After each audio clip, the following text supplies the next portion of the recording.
दिल में रह के लोग दिल के अरमान निकाल लेला, कि दिल में रह के लोग दिल के अरमान निकाल लेला।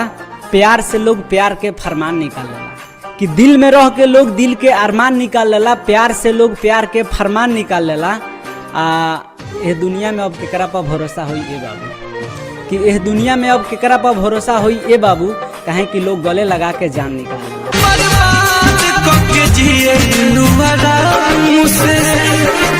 प्यार करनी जैसे ओकर दोसरा के साथ बियाह हो गइल बा आ शादीशुदा हो के उहो चाहे केहू और के ऐसन ऐसन रंडी से मन तबाह हो गइल बा।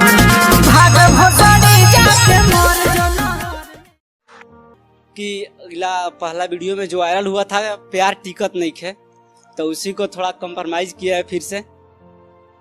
कि का बताई केहू आपन अब हमके बेबाक समझता, कि का बताई केहू आपन अब हमके बेबाक समझता। आ दिल के जवन फीलिंग बा ओई के उ खाक समझता, दिल के जवन चाहत बा ओई के उ खाक समझता।